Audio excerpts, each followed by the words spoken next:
how you engage young people is by rethinking education, rethinking learning, and shifting the value away from the measuring tools that we have. I still don't quite understand why we keep herding kids into large exam centres. We put them under so much pressure. Is that really the best way to measure how much our kids have learned and understand? It's about approaching learning in a way that is more dynamic, engaging, flexible, adaptable and diverse instead of having the box that we're trying to fit people in. The Reconnect Project has a number of different focus points. It starts with leading kids on this path to identify their true self. And then for teachers and for schools, it looks at ways that we can engage young people in our classrooms so that we can build good relationships, we can help them see the relevance of what they're learning and how that applies to their life directly. We've been talking about growth mindset for years, but the system doesn't support growth mindset.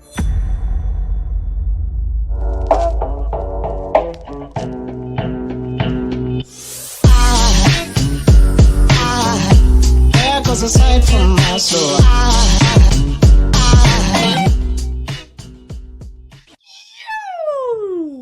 Welcome back to the Inspired Evolution. And we have with us Steve Centra. Steve, how are you there, sir? I'm good, Emmett. How are you? I'm doing so well. For those tuning into Steve for the first time, hold your horses. Today's conversation is going to be a really interesting one.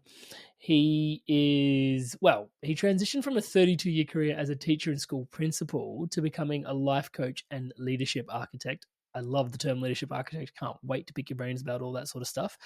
And also, he's a mentor to young people. He's a consultant. His whole thing is about reconnecting, reimagining, and rebuilding.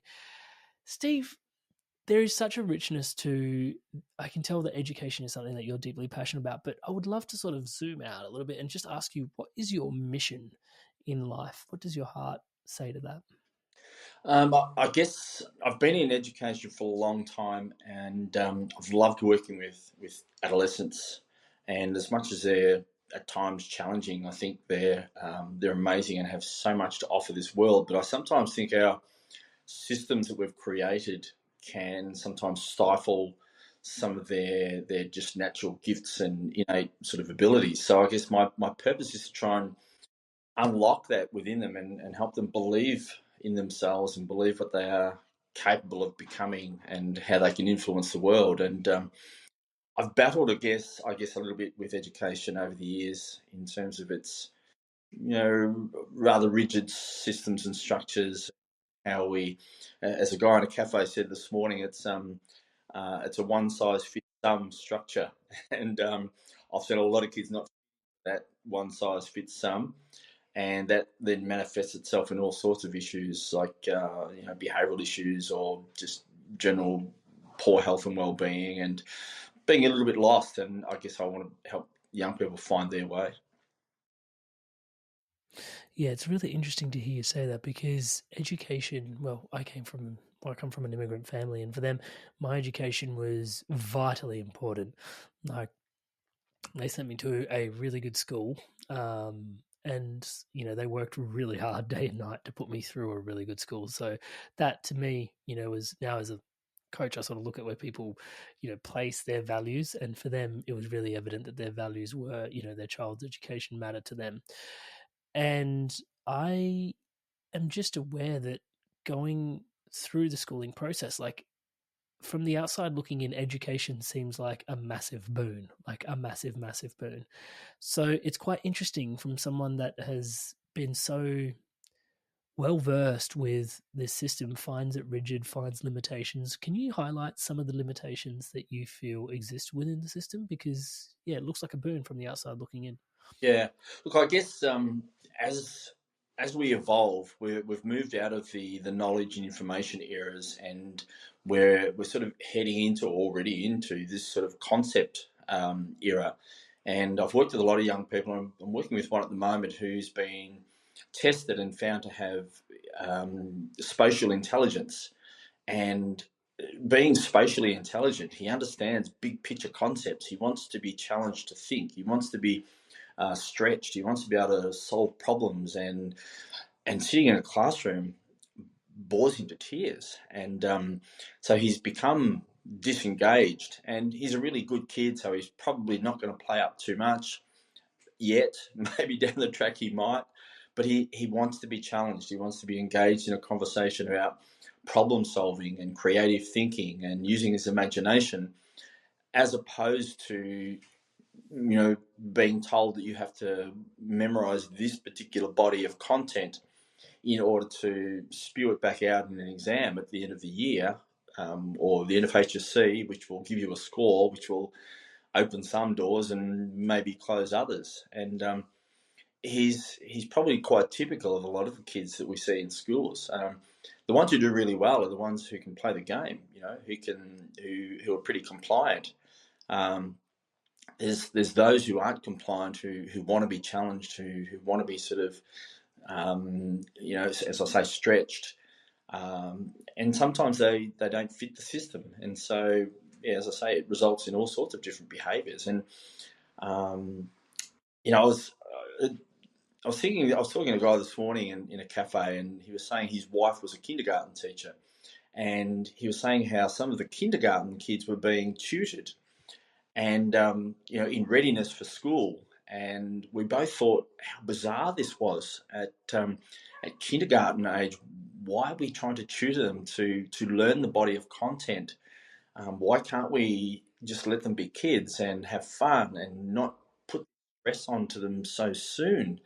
William Butler Yeats talks about the purpose of education as being to light a fire, not fill a bucket.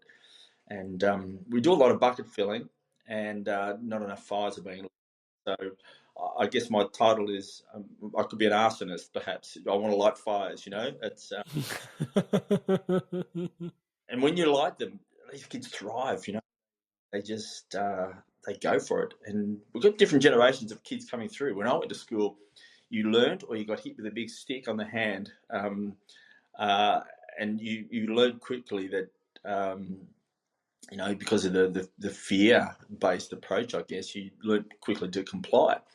These kids don't want to comply anymore, and they want more out of education, and they want to be told that, there's more to. So we've got artificial intelligence that can do a whole range of different things. So why are we doing spelling tests still? Why are we doing some of the more mundane tasks that AI will probably do for us in the future? I have kids asking me this all the time. One boy asked me recently, he said, so why are they still teaching us the same way they taught us over 100 years ago? And so these kids know and understand that this system of walking into the four walls of a classroom with desks in a row, and you sit there and you be quiet and you comply and you write down what's on the whiteboard, or you listen intently to what the teacher says, the sage on the stage type concept. And because he or she will tell you what you need to know for the exam. And the corporate world, or the business world, the employment, when they're getting employment, they want more than that. They want problem solvers and creative thinkers, not just someone who can regurgitate facts and figures, I guess. Yeah, it's quite a profound rabbit hole that you're eliciting as well, because one of the things I have subsequently had to look back as well, because you've mentioned people that the system doesn't work for. But then there's also those people, like I, touch wood, academically did quite well at school, but I also look back at that time and recognize that a lot of being the first to put my hand up to get the first to be with the right answer, how much that was driven by attachment seeking. As like an early childhood sort of thing, like you're trying to seek praise and approval, and just emotionally, whether it's, I don't think it was driven from the most whole place. Even the academic, those that are doing academically well, there are, so I think there's interesting going ons, those that are succeeding within the system and those that are also being failed by the system. Do you, like, is it all bad, or is like some of it like developing, like what's in there at the moment as a general? Because I imagine looking at it because we talk about, reconnecting is a big part of your work. And I look around now and, this is maybe off topic, but we don't have a lot of rites of passages as young men. We don't have a lot of tribe. But I do look back at school fondly for, even though, there's harassment, there's bullying, but I still look back and go, hey, like there was a sense of tribe, like there was a sense of community that the school definitely, you had houses, you had competition, you had sport, you spent time, competing and also like engaging with each other. You broke bread at the same time. You shared lunches and stuff. So I imagine some elements of it are. Well, I look back upon it fondly still, even though there were challenges from that period.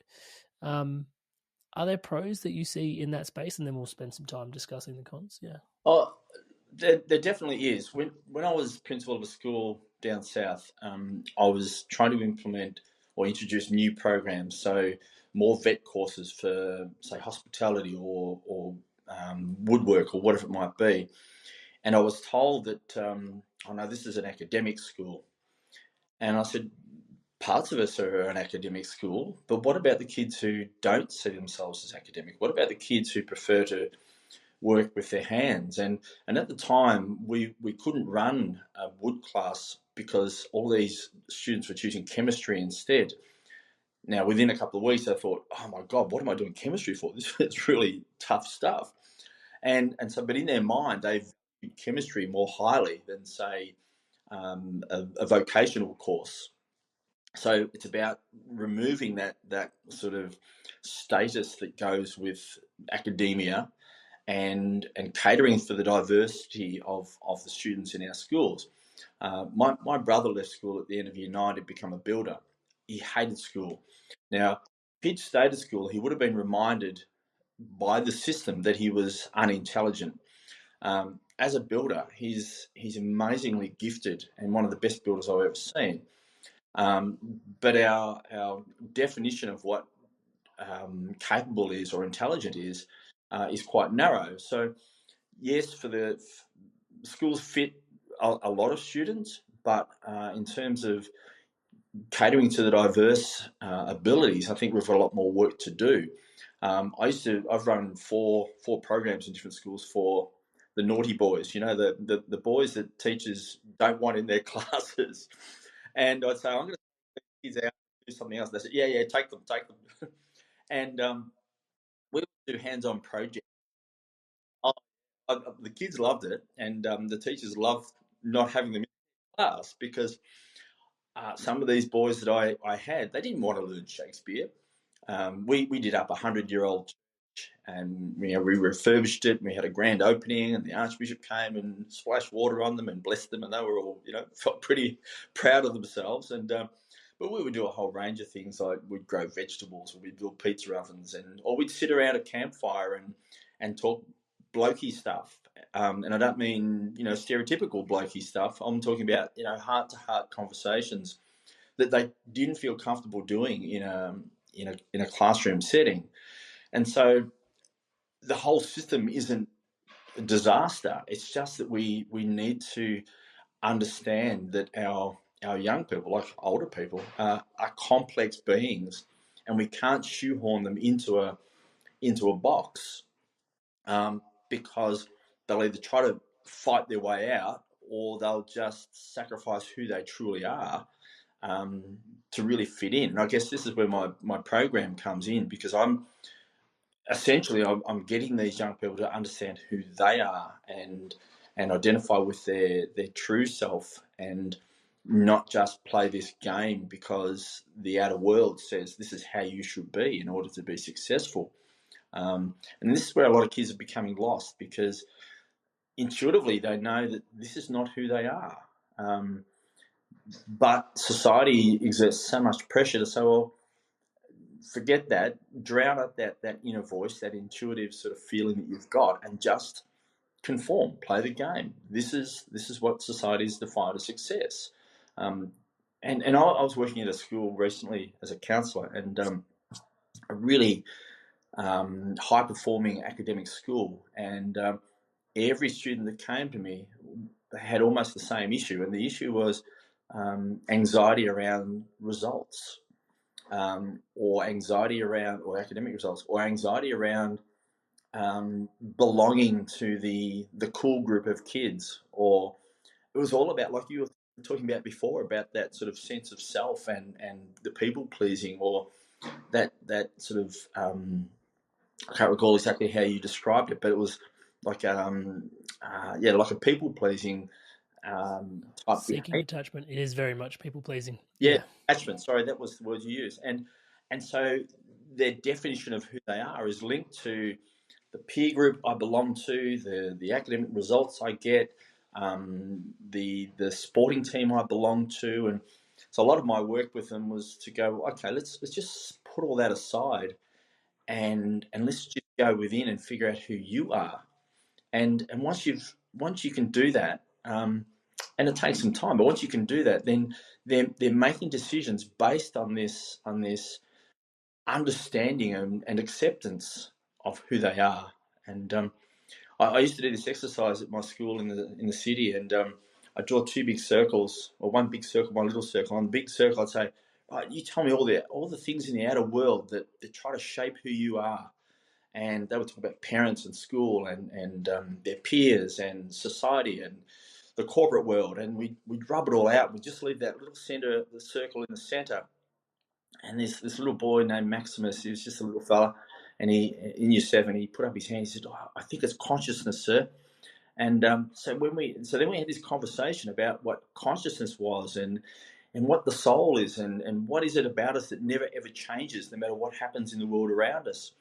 And they started to sort of cotton on to the idea that I can exist in this world. If I learn to step back and observe the world I belong to, then I can navigate it more easily.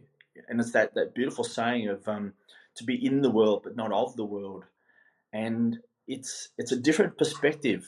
And often our young people don't have that perspective, and they go, well, this is the definition of what I need to become. And one young girl came to me once. I said, okay, so you want to come and see the counsellor? What's going on for you?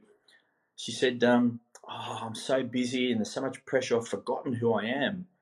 Now, this is a year 9 girl. And so they're so insightful about what's missing and what they need to work on.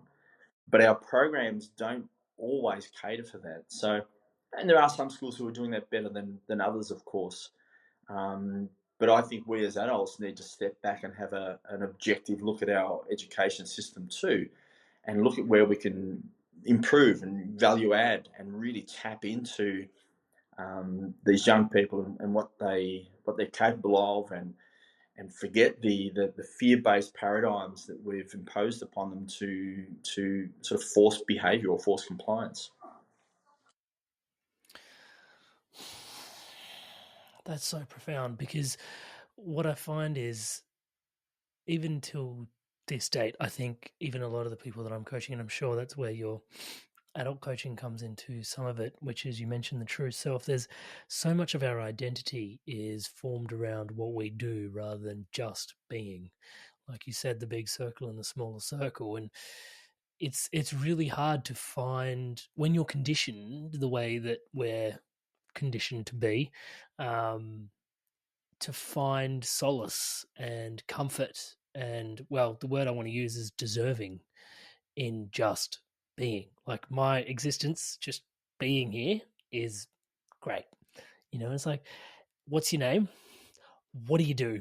It's like, what do you do? And then immediately meritocracy begins as of that point. It's like, tell me what you do, And because I was going to ask you, like, where does when you mentioned like chemistry versus woodwork, like, where does the status actually come from? Like, do we program, like, kids aren't going around going, chemistry is so much better than woodwork. Like, it's filtering down from somewhere, surely, right?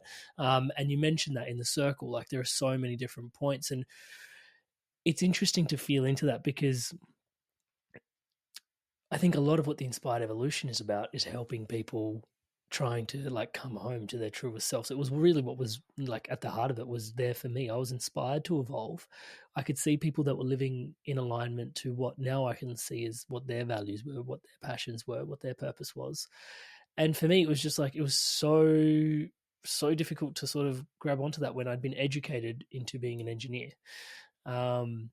And I was going to wait to share this with you at the end, but I might steal some airtime. This is meant to be an interview of you, but just sort of share something with you and just going to get you to expand on your thoughts around it, because I think it's very pertinent to what you're sharing, which is I clearly remember when I got my enter score. Like I said, academically, Touchwood did quite well. And when I got my enter score for year 12, for those that are tuning in overseas, it's like the year 12 finals. You get a score, and you can basically, well, you're not meant to, but I went shopping for degrees with my score. Basically, I was like, I've got this score.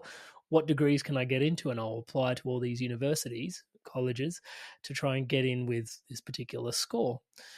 And I remember up until that point, everyone had sort of groomed me that I was really good at maths, I was really good at physics, that I should be an engineer.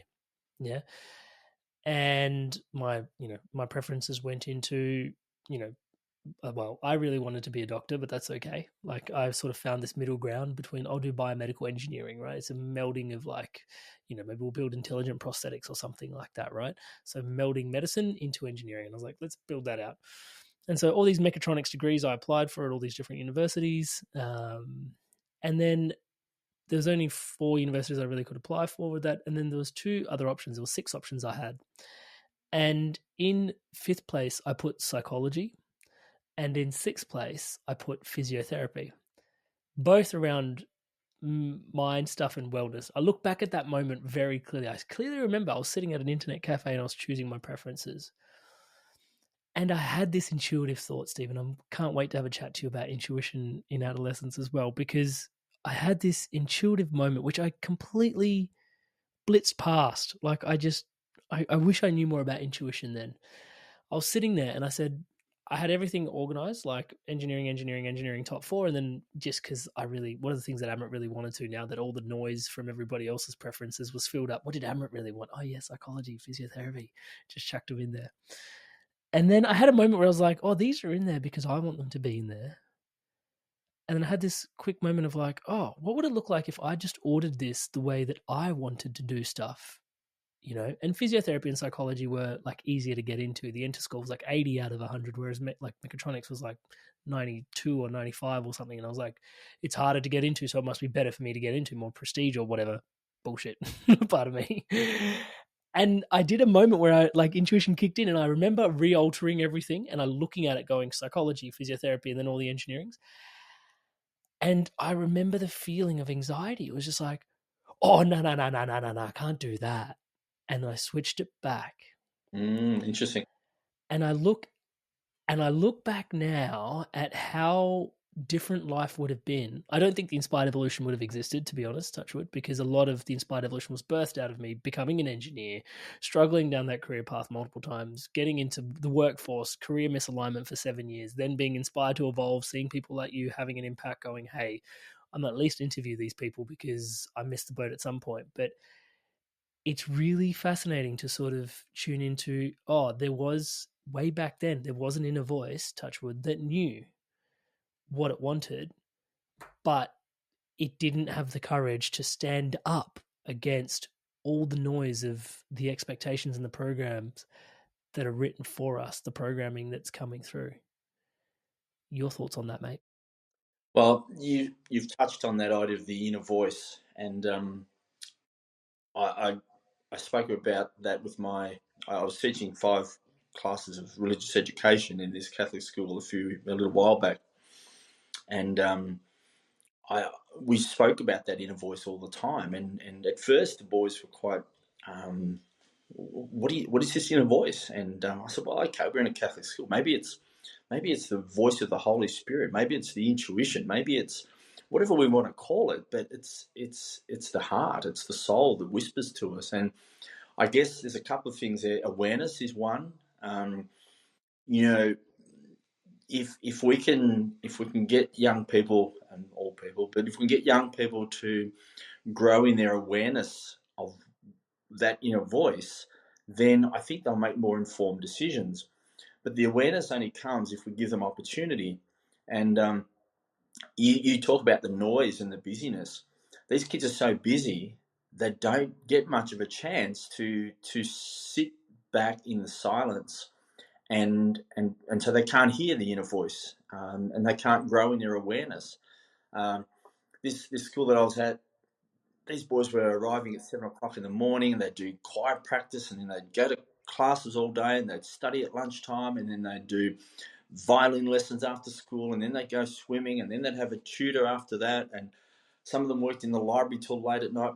They were so busy and so caught up in this spinning vortex of craziness that we call life in the Western world, and so they silenced that inner voice. And when we pause, I had boys who'd say, I don't want to do this meditation. I did a lot of meditation stuff with them. And they said, sir, I don't want to do meditation. I don't feel productive. And I said, oh, just bear with me. And we'd go out into the park, and I'd tell them to take their shoes off, and we'd walk around on the grass with our bare feet, and they all thought that was a bit weird. And then we'd sit down, and we would just do some meditation. And I didn't always call it meditation. I said, let's just be silent. Let's be still. Let's be calm. And the boy who said he didn't feel productive, and on the way back, he looked me in the eye and he said, sir, I just feel better.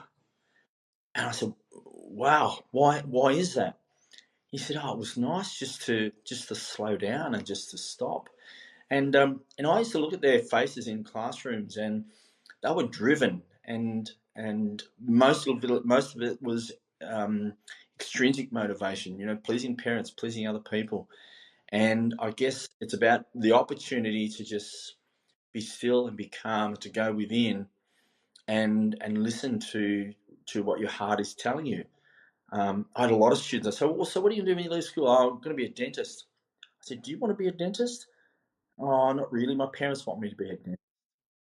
And it's sad, because if they're going into these careers that they're not passionate about, then there's a whole heap of misery that goes.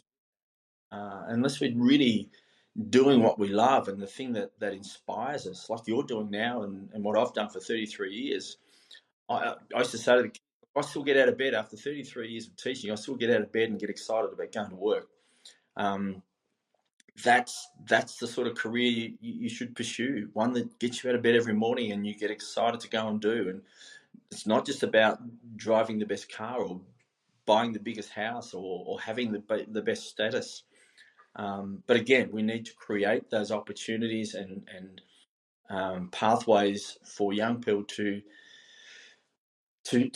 listen to the yearning of their soul and to the whispers of their hearts. And it's not a language we often use in the West.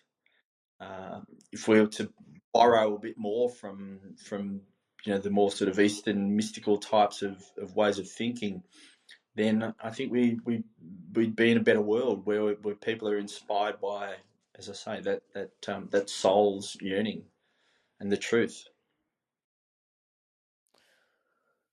Yeah, I find it really an interesting time to be alive with that as well, because I find in my heritage being Indian, my travels to India is sort of my reference point in this.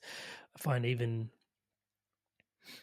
a lot of the values that we value now in the West, that we look at sort of the East for, the East is slowly shifting off its center towards Western values as well, because they're chasing.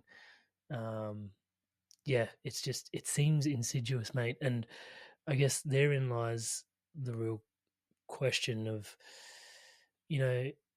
especially with adolescents, like they're dealing with like Jesus, hormones is a whole thing.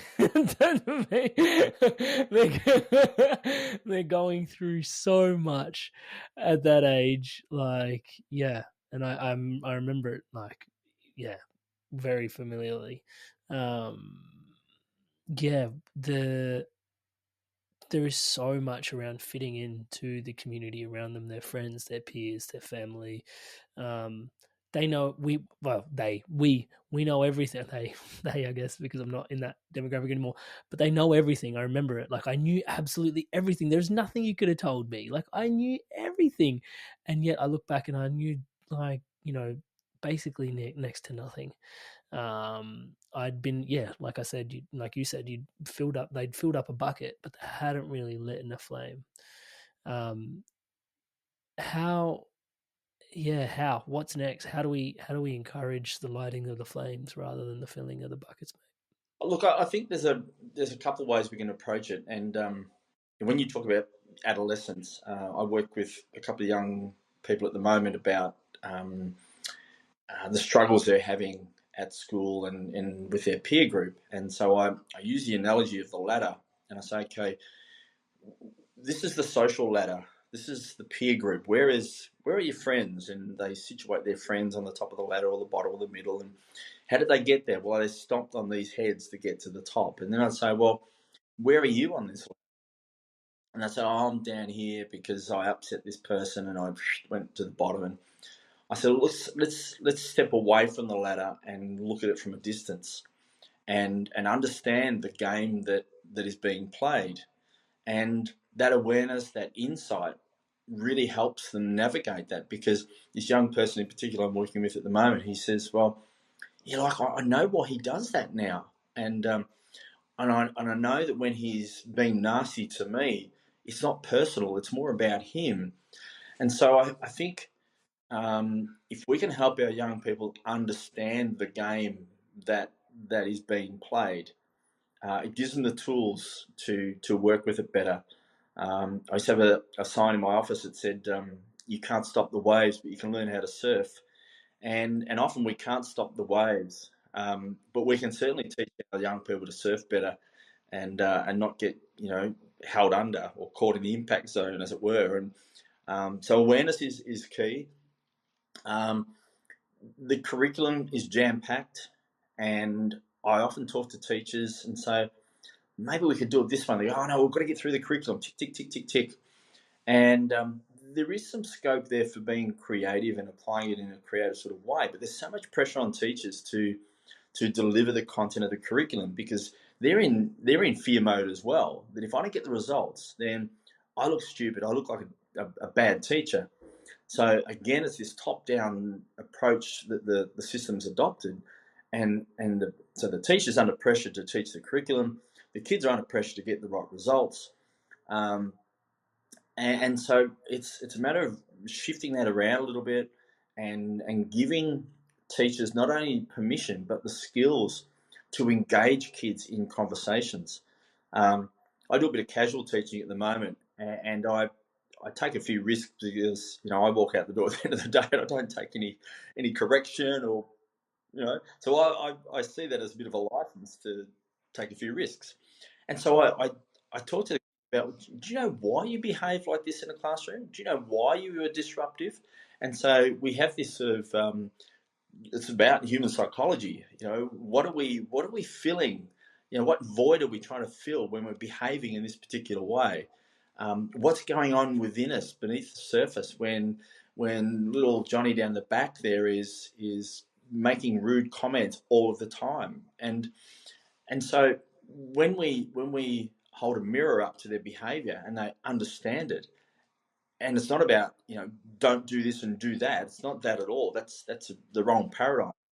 If we understand why we're behaving in this way, because of what might be happening at home, or how you feel about yourself and your lack of self-efficacy or whatever it might be, they go, yeah, that makes sense. And then we can start the work on self-love and self-acceptance and being true to ourselves, and then radiating this out to the world. And it's all about love in the end, really, loving yourself so that you can radiate this love out into the world that we live in.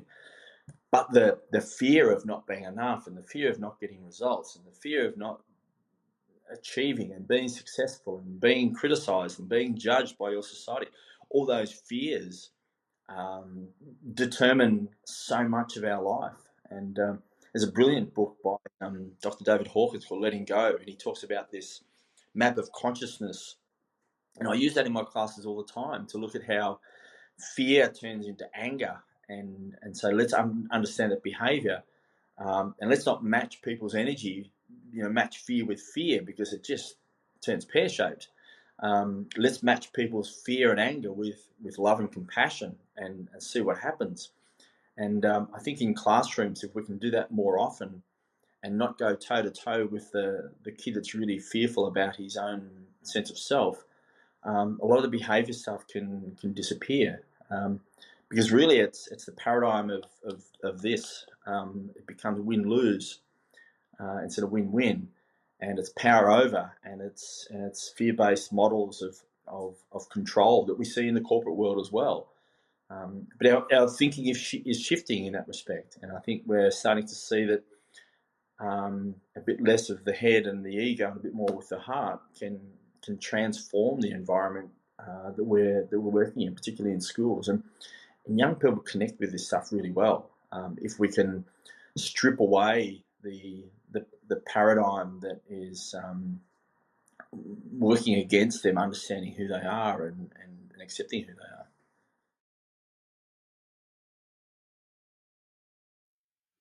When I feel into what you're sharing and the way you're sharing it, the education system as a whole feels a bit like I don't want to, it feels like a massive entity that doesn't seem very agile to some of the thinking that you're proposing here today. Have you found that to be the case? Yeah, absolutely. Yeah. When I was a principal, we wanted to build a whole new structure offsite in the bush somewhere for our year nines to run what we called a project-based learning system. And it was about empowering young people to sort of choose their own adventure a little bit in terms of what they wanted to do and how they could tap into their passion. And all I got back all the time was, well, how is it going to improve academic results? And at the time, our behavioural problems were all around year nine, and so the disengagement was rife at that year level, and sometimes you lose them and you never get them back. So what we wanted to do was immerse them into a more self-directed program where they could choose what they wanted to study, and then we'd create a unit out of it that incorporated all the disciplines. You know, there were programs or projects that the kids came up with that involved literacy and numeracy skills and problem solving. And in the end, the system wouldn't let me do it. They wouldn't provide the funding. And so we went with a plan B, which was to create the space on the school site. And we spent some money on refurbishing this whole sort of space, and we made it a flexible learning environment, and the kids would wander down and just they drove their own learning in a sense with teachers as facilitators, and the engagement was amazing. And when your young people are engaged, the behaviour stuff doesn't happen. Uh, you know, it's about tapping into their passion, their interest, and respecting what they are, not trying to impose something onto them that they're going to reject. Um, so trying to change the accepted way of doing things was a real battle, and it was one that really wore us down. And I'm in schools at the moment, just doing casual work, and there's not too many people who are willing to take a few risks with what we're doing in schools, and it's a pretty widely accepted process that we're following, and not much has changed. You know, we're still herding kids into the four walls of rooms and sitting behind desks and textbook using lots of textbooks, lots of worksheets, and I can. When I'm handing these worksheets out to kids, I can almost see the pain in their face. Like it's you heard the term "death by power," death by worksheet, and answer the question. Answer the questions. And when you challenge them to think about some of the content in there, they struggle at first because they're not used to this way of learning. Just tell us what you need to know. Like I worked in a school in Brisbane a few years back, and I had a contract, and I was teaching history, and they said, "Oh, here's the curriculum. Here are 75 slides on the Holocaust. Just go through those, and that'll prepare them for the exam." And I looked through all these slides, and it was just masses of content.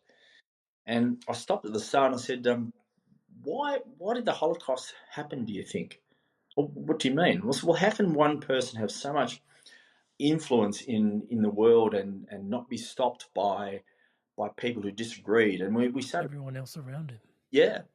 And Yeah. and they got into it, and yet a little while later, I got some complaints from a few parents via the RE teacher or the history teacher, head of history, saying, just teach what's going to be on the exam.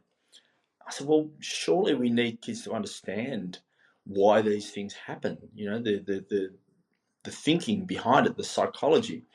No, just teach what's on the slides, and then I'll prepare them for the test. And so we get locked into this way of doing things without challenging kids to think and to interrogate stuff and to develop opinions and perspectives and look at things from different angles. And it happens to some extent in schools, but I think by and large it's limited. You know, it's not happening as much as it could be, and so our kids leave schools not fully equipped to work, you know, to enter the workforce and become problem solvers and thought leaders and coming up with creative solutions to problems that have been around for a long time. So I think we're selling them short in a sense. Yeah, and I can picture that doesn't just have a encouraging, not teaching people how to think for themselves, is a life skill. It's not just an academic skill. It's not just a skill that, dictates what career you get, what path you go down. It also, when you're down a certain path, what do you do in that instance when you've just been, okay, where's the question? I'll give you the response based on, me being able to research and answer, as opposed to actually finding the skills like, oh, actually, things are figure outable, and I have the figure outingness within me to be able to figure it out. Yeah, it seems like a bigger problem. I don't know if I'm like over exaggerating, but I'm looking at, it's the state of some politics, and I know this is not a political podcast, so I definitely don't want to go there. But like how we're quick to hand over our power to people that potentially, well, in some cases, it's like, well, why do we hand over power to such persons? But then also we're quick to allow other people to make decisions on our behalf, potentially because we're not groomed to think for ourselves and make empowered decisions on our own. Yeah, I'm treading on fine water here. I think you're Yeah. right. I see a lot of parents who have so much faith in educators and those who, like I was a principal, and like I was shocked sometimes at how much faith people had in me to do the right thing, and it was almost blind faith from parents to an extent, because we're positioned as leaders in the system, and so, well, okay, if this is the way we're doing it, then the teachers know what they're doing and they must be right. And so there was never a questioning. There was always we trust you to do the right thing, and that can be dangerous because we unless we question everything, sometimes things can slip through, and evolution is slowed down. I think unless we start questioning everything, then we don't evolve as fast as we should.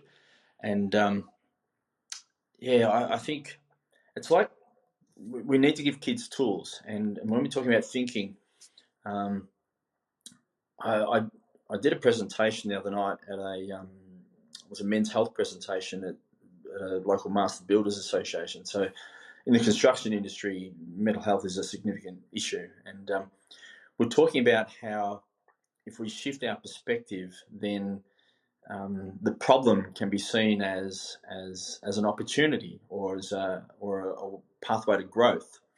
And so just that little trick just there can make all the difference. And the quote that I think Dr. David Hawkins used was, "The obstacle is the way." And so just that shift in thinking, and Joe Dispenza does a lot of this stuff too. Same thought, same choices, same behaviour, instead of new thought, new choices, new behaviours. And just to come at things from a different angle and rethink them is a really valuable skill. And I think unless we can give our young people this ability to reframe things and rethink things, then the mental health stuff is going to continue to be out of control. So yeah, the cognitive processes are so valuable. Otherwise, we don't know how to find our way out, and we get stuck and spiral sometimes because we don't have the skills to.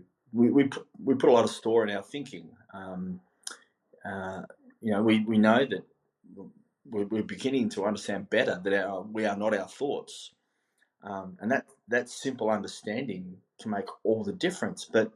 And our brain can trick us, but we don't do enough of that stuff with our young people. We don't say to them, you are not your thoughts, and let's understand your thoughts and try to shift them so that you can create different emotions. Um, that's learning to drive this thing that we often don't understand too well. And I don't want to oversimplify it. It's difficult, but for young people who get caught in these mind storms, which turns into anxiety or depression, where I think we would do well to give them tools to help them think in more productive and constructive ways. If you could, Steve, snap your fingers and change one thing about education and the way it's delivered today, what would be that one thing? I know it's a big ask. You've got a lot of different things that your awareness is spread across. But if I could ask you, like, what would be the one thing that you think you would take as the lowest hanging fruit or the most opportune or the most impactful? Um, this might be look. It's not it's more of a philosophy than a thing. I think we have to change the paradigm that we're working under at the moment. And come at education from a different angle. So the one thing that I would change is our thinking around learning. So to shift from knowledge and information to sort of a more conceptual approach. So less filling of buckets, more lighting of fires. And then what rolls out from there is a paradigm that is not based on control and fear based or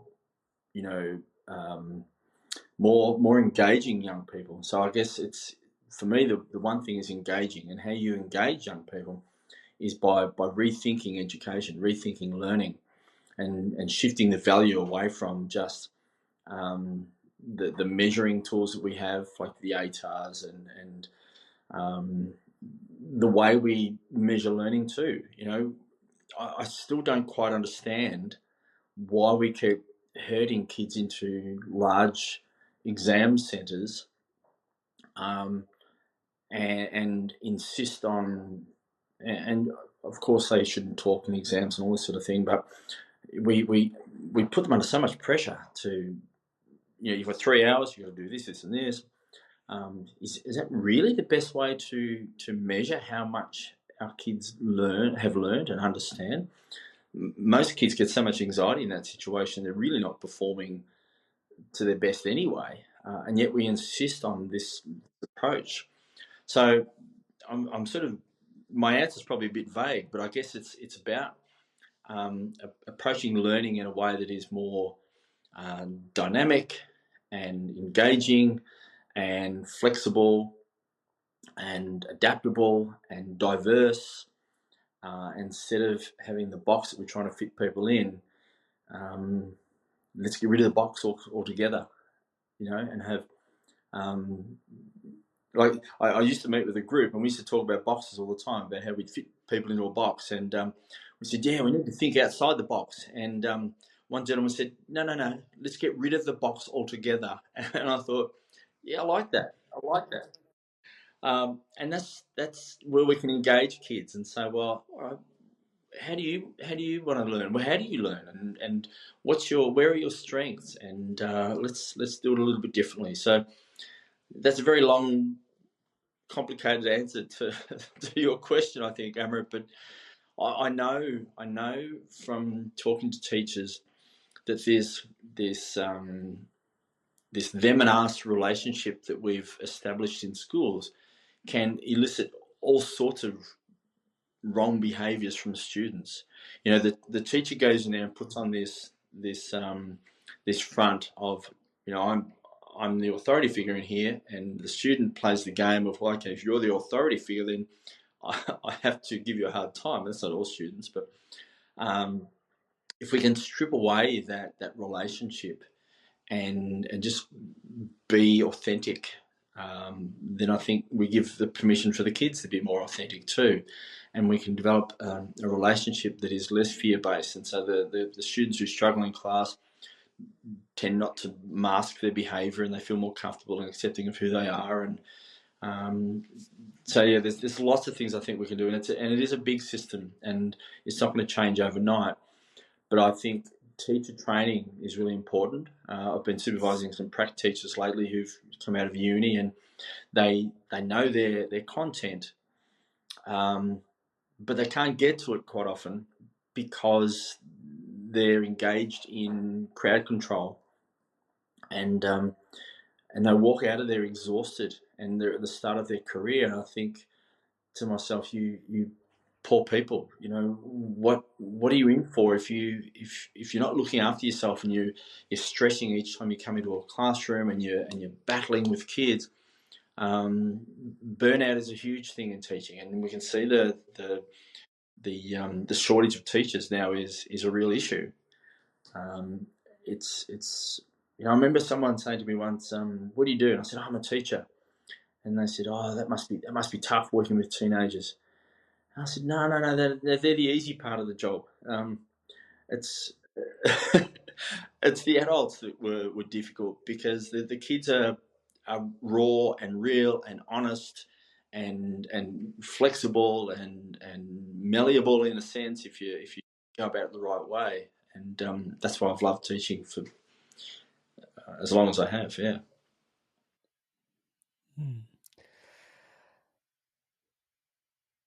And all of that, acknowledging all the challenges, does that wrap in and sort of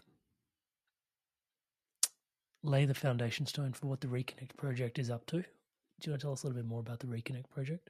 Yeah, I guess the Reconnect Project has a number of different focus points, and it starts with leading kids or students on this path to identify their true self, and to at least acknowledge all these things that try to shape them. So just that awareness again is important. Then we look at shifting our thinking on things. You've just got 80% out of 100 for a test, and the way we've set the system up is, well, I didn't do as well as I thought. We've been talking about growth mindset for years, but the system doesn't support growth mindset. It doesn't say, well, that 20% is an opportunity to improve. Kids beat themselves up over this, and so shifting our thinking around all of that is important. Being mindful, forget. I've got a year 7 boy I'm working with at the moment, and he's starting to talk about HSC already. I said, "Why are you even thinking about HSC now? You're years away from HSC." "Oh, but I need to get really good results because that sets me up for my future." I said, "Okay, so where is your mind when you're thinking about your HSC? It's into the future.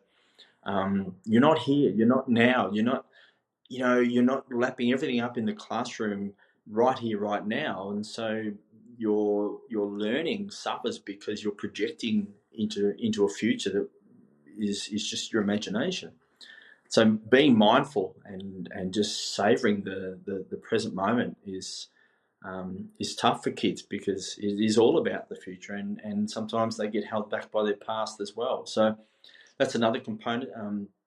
Building boundaries, and I think it's important for young people to have that self-efficacy to know, or once they know who they are, then they can put some boundaries in place and go, well, okay, I can comply to fit in with my peer group here, but there's only so far I'll go. So they go into it with an awareness of where their boundaries are. understanding the mind-body connection a bit more. I walk into schools and there's kids drinking Red Bull and V and Mother and all these sorts of drinks, and I go to them, "What are you drinking?" And they say, "Oh, look, I didn't have time for breakfast." So they've had no food. They're drinking these energy drinks, and they'll peak for about an hour, and then they'll crash and burn, and their ability to concentrate is shot. And a lot of them are hungry, and they can't sit in a classroom. They can't concentrate. They can't.